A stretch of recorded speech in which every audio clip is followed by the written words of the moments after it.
প্ৰিয় দৰ্শক, স্মৃতি তোৰণ, অধ্যাপক জলেন্দ্ৰনাথ মৰাণ। জন্ম ইংৰাজী 1936 খ্ৰীষ্টাব্দ আৰু মৃত্যু 2003 খ্ৰীষ্টাব্দ।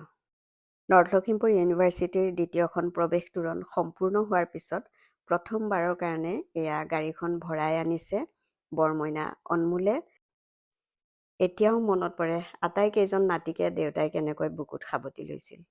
দেউতা যিমান মৰমীয়াল আছিল সিমানেই এজন প্ৰকৃত মানুহ আছিল। বৰ্তমান মা যোৰহাটত থাকে। মাৰ বয়স 81 বছৰ। মায়েও বহুত ফূৰ্তি পাইছে। ইংৰাজী 2025 খ্ৰীষ্টাব্দৰ 23 এপ্ৰিল এটা ঐতিহাসিক দিন। স্বায়ত্তশাসিত নৰ্থ লখিমপুৰ কলেজে ইউনিভাৰ্চিটিলৈ উন্নীত হোৱাৰ পিছত এইটোৱেই প্ৰথম নিৰ্মাণমূলক কাৰ্য যিটো কাৰ্য এগৰাকী প্ৰাক্তন অধ্যাপকৰ সন্তানসকলে সম্পন্ন কৰিলে। পৰিয়ালৰ তৰফৰ পৰা তোৰণখনৰ চাবিকোছা মই কৰ্তৃপক্ষক সম্প্ৰদান কৰিলোঁ।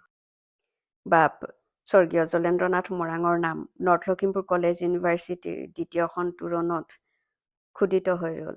ইয়াতকৈ আৰু সন্তুষ্টি কি লাগিছে। স্বাস্থ্যজনিত কাৰণত মা আহিব নোৱাৰিলে, মোৰ শহুৰৰ সকলো আহিব নোৱাৰিলে। সেইকাৰণে মনত দুখ লাগিছিল, কিন্তু ডাঙৰ খুৰাৰ ছোৱালী তগৰী ভণ্টি আহি দুখ পাতলাই দিলে। ধন্যবাদ।